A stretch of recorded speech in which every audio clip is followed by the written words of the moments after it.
and welcome to another episode of Kitces and Carl. Oh, Michael, this is episode, what? Is this Four. Episode 4. Four. Episode 4. Like, we're on a roll now. We're at 4.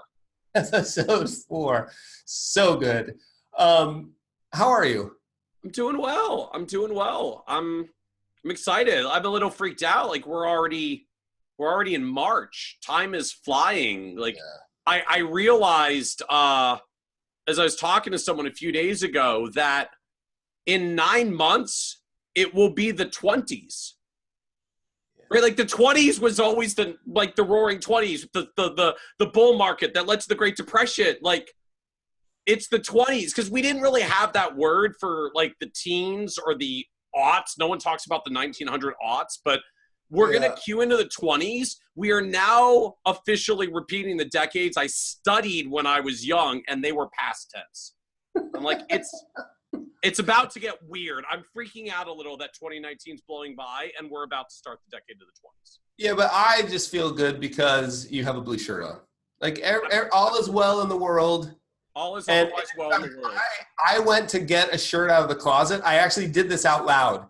I have a shirt just like this that's blue. I pulled it out. I was like, oh, I can't wear that, and put it back because I knew you would have. No twinsies? No twinsies? No. All right. No. All right. So social media is the topic today. Social media. All right. I've heard of that. Yeah. Here's what I want to do.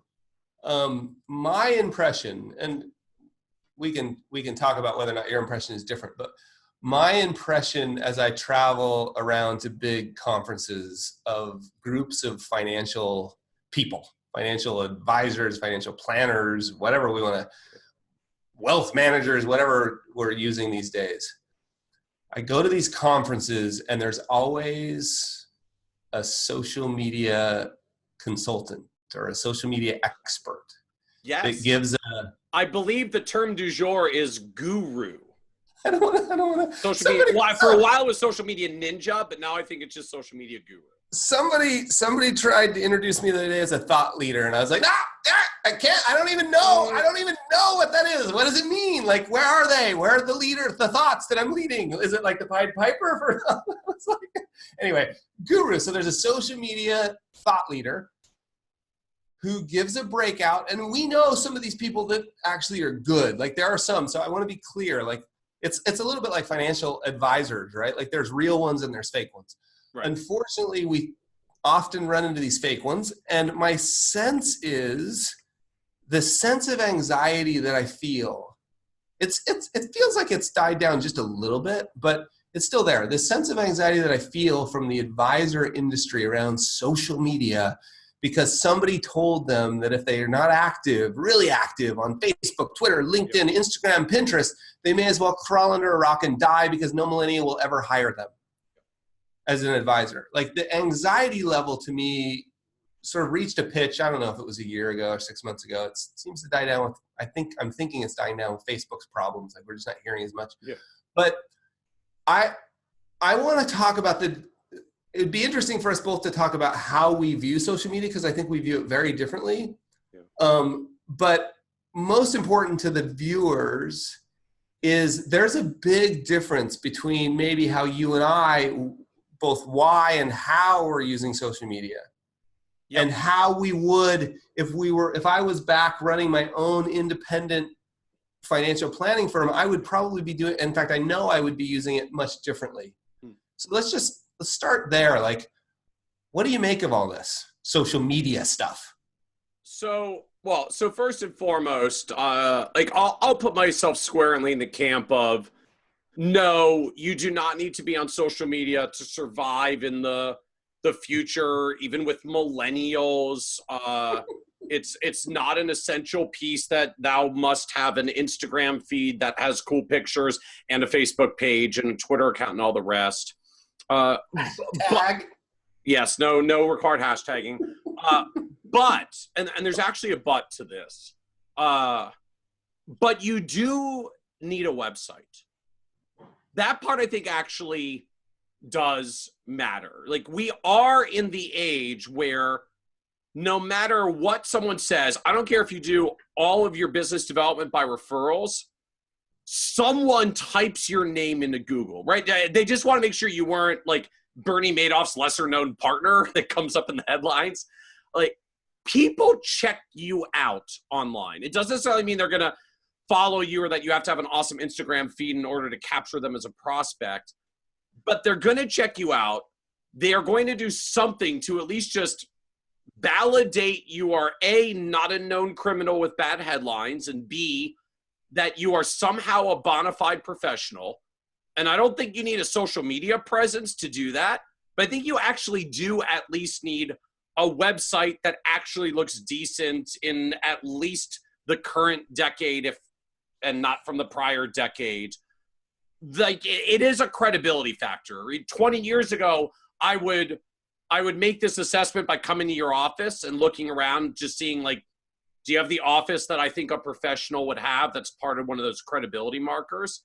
And now I think the online website is the equivalent of your digital storefront first impression.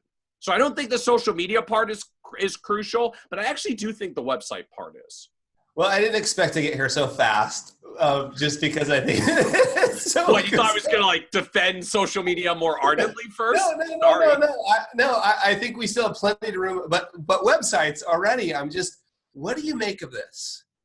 Because there is. I agree with everything you said, but my favorite website in the whole world, and we can't really necessarily share. It's all. We can share. We'll link to it in the transcript for anybody that wants to click. It's www.altgroup.net. Okay, Alt Group is a marketing design firm in Auckland. Now, yeah, nice website as I pull it up. And it's a pure white website, and the bottom left-hand corner, it has their name, their address, and a phone number, and a Twitter handle, I think. The middle of the website, the bulk of it, like 95% of the website is white space, and in the middle it says, "This page intentionally left blank." Now, if you hover over "This page intentionally left blank," it's a hyperlink. You click that hyperlink, and it takes you to a blank page that the domain name is onepixel.net. Now, these guys, this has been here for like 10 years. These guys are one of the top design and marketing firms in the sort of Oceania. So it's, New Zealand, Australia, and Southeast Asia. This is counter signaling. Yeah, and I think this is deliberate counter signaling. Like, okay, if you, right, there's a, like, in order to look like a professional, I have to show up at a meeting like dressed in my suit and tie, unless I'm a certain status level. And then I could show up in flip-flops and a Hawaiian shirt and pull it off because I'm that badass, right? Most people can't, but if you're at a certain level, you can. So, like, okay, I get it. Like, if these guys are so cool in what they do that they can get away with, like, the non-website website and pull it off, like, more power to them. But I don't think the other 99% of design firms can get away with a design firm website that says "This page is intentionally left blank" with one link and it's a broken dead link and pull this off. So, like, kudos to them that it works, but I'm not sure I would replicate this strategy for the average design firm. But nonetheless, it is my favorite. I've probably shown that website to 100 people over the last couple of years. But here's the point. I think what you can't have is a website with a picture of a couple holding hands walking on a beach. What you can't have, unless you actually sail, you cannot have a picture of a sailboat. Does that mean I can't have a picture of a lighthouse unless I'm actually on a point? I don't think my office is a lighthouse. Yeah, I forgot. Yeah, I forgot. Or a compass. Unless you have used the compass, you can't have a picture of a compass. Can't have a picture of a compass unless you know how to use one. Okay. Yeah. So all I'm saying is, like, website, awesome. I think what the point of this, I'd be curious about your take, because we can use this with all the tools all the time. Is these are tools, the social media, your website, these are tools, I think, to stalk you. Right? I think they're an opportunity for somebody to window shop, to get a sense of how you think. And you can use those pretty, if you're smart about it, you can use those as a self-selecting tool too, right? Like, you know, you don't want. I'll put up a video of just me talking about financial planning and how I communicate. And, you know, some people are going to look at that video and be like, this guy's weird and he talks too much with his hands. Like, that's cool, because if you hate how much I talk with my hands in a video, wait till we get together. When I'm your financial advisor trying to convey a concept, doing kung fu in front of you. So, you know, but if you like that communication style, I know we're going to click, because you already watched my video or seen me on the website. And as you said, it becomes a screening tool for like the most fundamental thing that it takes for almost any advisor and client to make a connection, which is communication style. Right, which would be like the reverse of that would be if you believe that you know, you don't want to be focused on investment performance chasing, and you don't want clients who are focused completely on investment performance, which I'm hoping is everybody we're talking to. It may not be a great idea to have a market update section on your website, like a running ticker across your website, or a small link to the financial pornography network. They're so interested in markets that they want to get continuous updates, but they have not been introduced to Market Watch, CNBC, Yahoo, or anything else. Like, oh my God, your website as an advisor can finally tell me how the stock market did today, because I had no other way to find that out. It's a little bit like walking into your foyer in your waiting room and having the TV on to the financial pornography network, right? Like, I don't think that. So I think all of those, like, so to me, let's get into a little bit like this distinction, because I think people look at the way you use Twitter and other social media tools. Well, the way I use Twitter has changed, and it's much different than the way you use it now. And there's no right or wrong. By the way, there are no rules. Like, I used to get a lot of heat for like, you don't follow enough people. Hey, I don't show what? Where's the rule book? Like, I that's not how I use it. Yep. Right.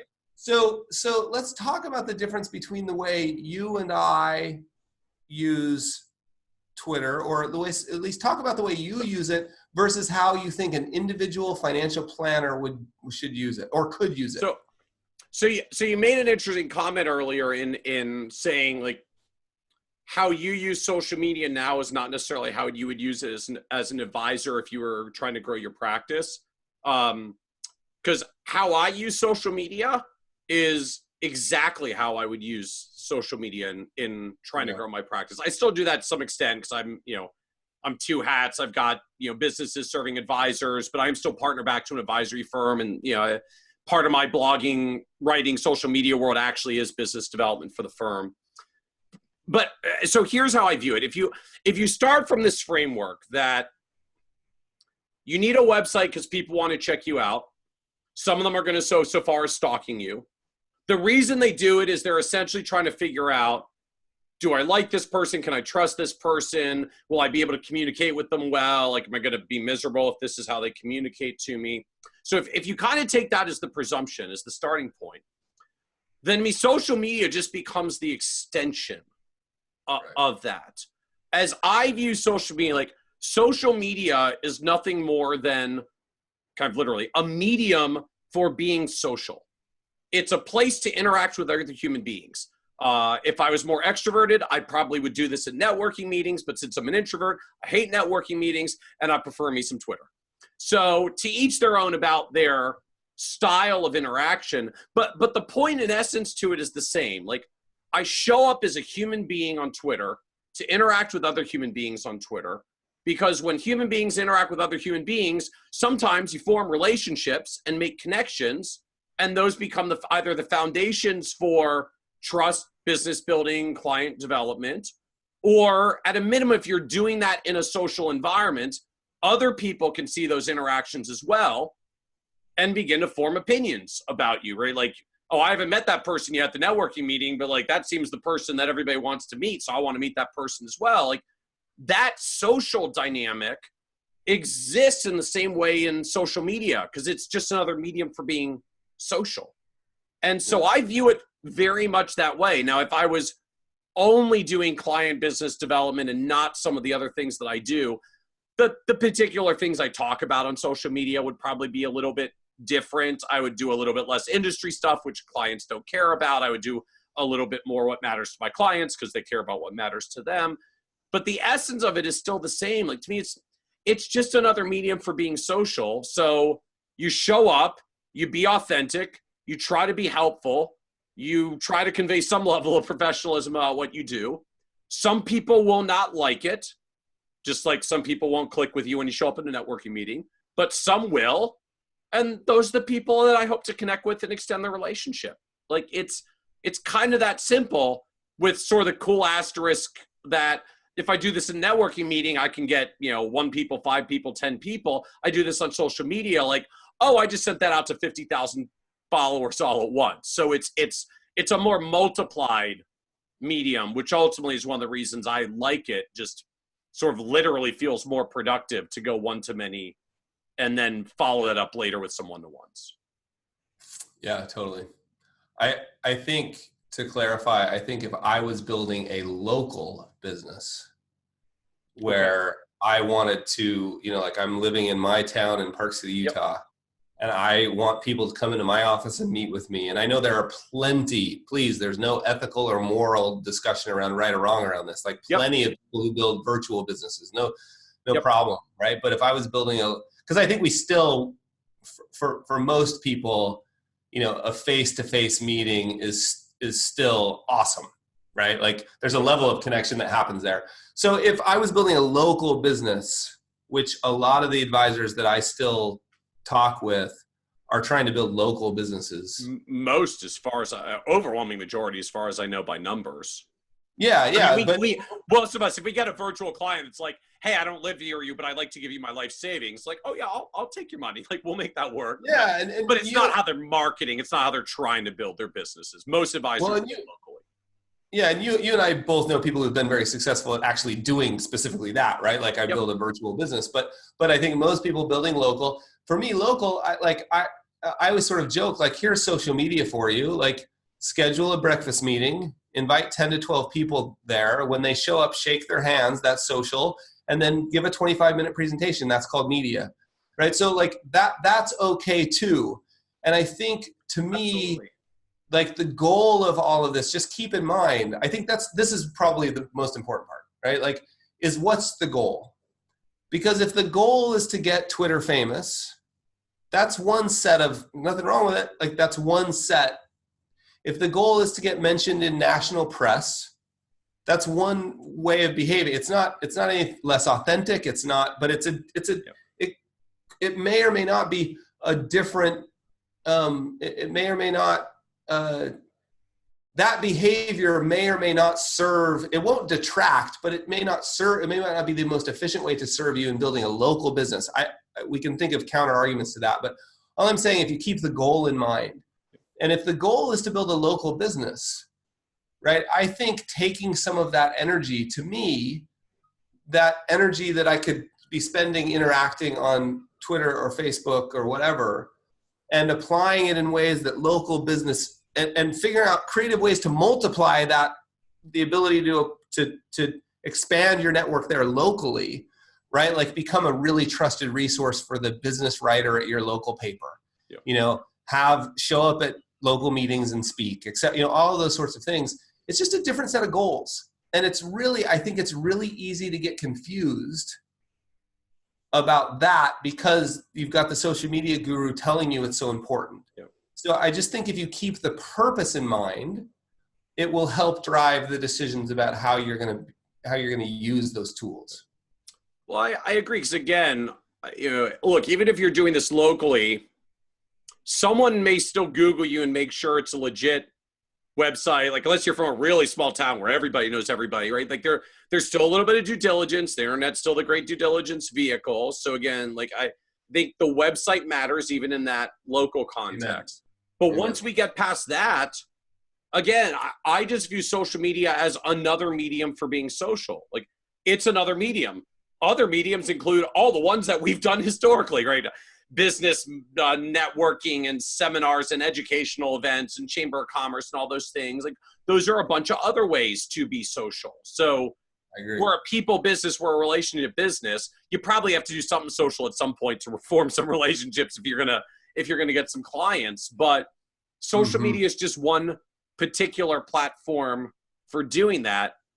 Again, with this kind of asterisk, at least for me, but it happens to be particularly good for one-to-many and scale and volume. And you can do it locally as well, even if you want to. Like I will bet 50 to 1 your local business writer for the local paper probably actually still has a Twitter account, because journalists love to use Twitter to find sources. So, your local reporter might find you as a local source on Twitter when you tweet stories out about local news. So there's an angle to it, but it's just another medium for being social. Let's talk about that real quick, because I think that could be really valuable for people to understand. So here, my general view is we ask our websites to do way too much. I think the website should do exactly what you said. Somebody Googles me, they go there. Oh, it matches what I heard. Yep. Right? Or what I expected. When I get there, it's not like you've got a picture of you juggling flaming knives.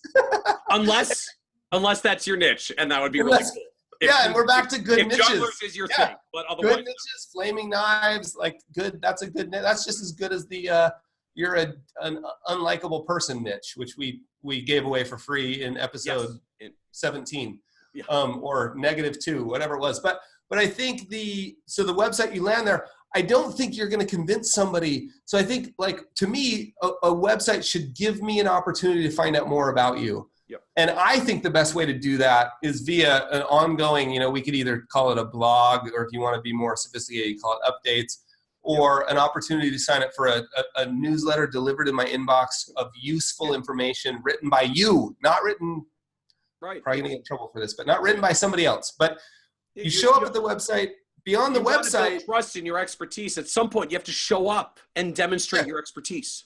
Yeah, and I think and if you like video, great, start a YouTube channel. But I think one thing, maybe we should just end by diving into this a little bit, because I love if we give people something tangible to do. If you're going to use, let's just talk about Twitter, because you and I both had, I've had career changing, you have too, right? We both had career changing experiences on Twitter, but those were on sort of here's what I would do if I was interested in using Twitter locally. I would go find every local journalist, every local radio show host. I would find, anybody in my niche. Let's say that I work with entrepreneurs locally. Yep. I'd find every entrepreneur that was on Twitter and this isn't hard to do.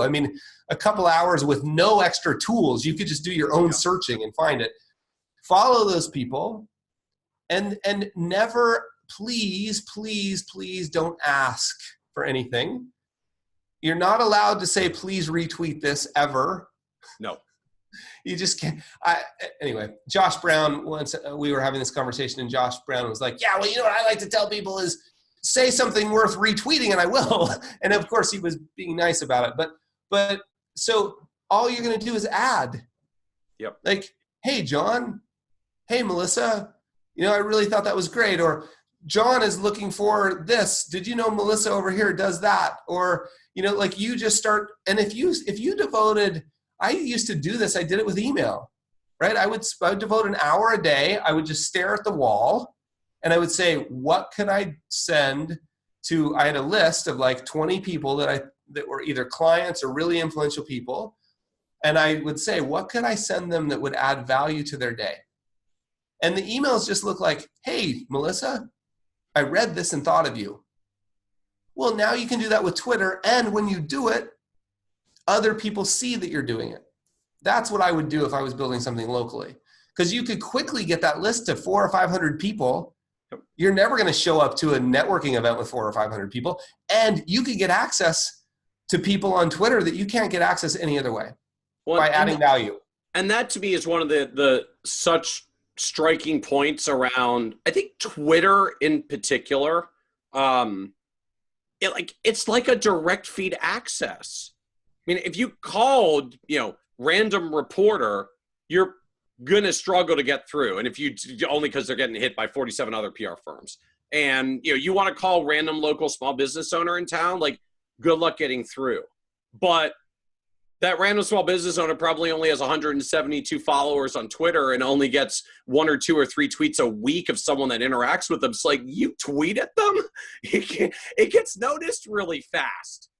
You're right. And especially you're much more likely to get a response. Like, you can actually begin to form spontaneous connections that turn into conversations that can turn into relationships, because most people don't actually have a bajillion Twitter followers, but if they're there at all, interactions become tangible very, very quickly. It's part of the cool thing about Twitter in particular, because it's this like live medium ability to have back and forth real-time conversations. Like, to me, it's the only social media channel where I actually have conversations with people. Granted, it's 280 characters at a time, so short sentences, but you can begin to have actual conversations with people and get access to folks that you probably can't get access to any other way. That's part of what makes it so powerful when you're bringing useful stuff to the table. Like you, I hate the thought leader label, but I mean the essence of it, of just when you continuously bring new useful things to the conversation, people tend to welcome you into those conversations, and you start forming connections and relationships with the people you're trying to get to. Well, and in particular, I love that little small business owner example, right? Like, what if that small business owner, you read an article that has to do with something around small business, a tax law change in your town, an event that's not your own event, and you said, hey, John, thought you might find this interesting. Small business owners are meeting for this. Or like, if you just look to add value, here's the problem. I can already feel this. I already know exactly what's going to happen. No one's going to do this, right? Like, because some social media guru can promise them something else. And I think what we're talking about is the boring part of the compound interest curve. I think of it as the compound influence curve. Yes. And what happens is all advisors want to get to this. We all humans, we want to get to the steep part because that looks exciting out there. And we look at people that have a bunch of Twitter followers and we think, oh, that's exciting. Yep. And those people say, follow one person, add value. Yep. Follow one person, add value. And we think, oh, that's so boring. And then we hear somebody at the social media conference tell us that we could use hashtags and we could pay $5,000 and we could buy this list and we could do that. And I'm just sort of begging people to believe, like, there's no fast way through the boring part of the curve. And if all the people that should understand small actions done repeatedly over time lead to massive change, it should be us. Yeah. There's no shortcut to accumulating a bunch of dollars. There's no shortcut to accumulating a bunch of influence, to use that word. Like, it's repeated authentic interactions with other people that compound over time. Yeah. And so let's wrap with this.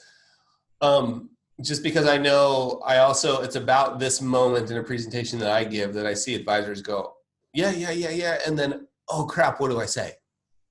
Right? Like, and I just want to encourage and sort of like beg viewers to understand, like, I know you don't believe this, but you have something incredibly valuable to say. That story you used in the last meeting about diversification, right? That the way you explain risk, the way you explain a stock or a mutual fund, right? All of those things, those are incredibly valuable. You don't think they're valuable because they've become second nature to you. Because you've done it so many times over and over again with every client, same conversations, feels boring and old hat, but it's news. It's news to clients. It's news to non-clients. Yeah, are you had that interaction with yet? Are you okay with the encouragement to just like do some of your work in public? Show your work. Absolutely. Yeah, I don't think there's anything more valuable. And what about this fear that if I show my work, nobody will want to hire me because they'll have seen it all? Like, well, look, I mean, we build our entire business, in fact, multiple businesses now, off the Nerd's Eye View blog, where all we do, like, we write 3,000 to 5,000 word articles every day. Like, we could not give away more detail of everything you possibly need to do all at once if you tried. It doesn't matter, because the reality at the end of the day is there's a subset of people, you can tell them everything to do. They don't want to do it themselves. They want to hire someone else to help them to do it. Those are people who hire advisors. Those are your people. You can't give away too much. The only people that take what you give away for free and use it are people who are probably never going to hire you in the first place. Amen. That's such a great place to end. Like, please, show your work. There is no danger in showing your work. None at all. Be authentic, as hard as that is for me to say out loud. Be authentic. Hashtag authenticity. No more sailboats. No more sailboats. No more compasses unless you use one. No more lighthouses unless you live in one. And no juggling flaming knives unless that's your niche. Unless that's your niche. Okay. Amen. Thanks, Michael.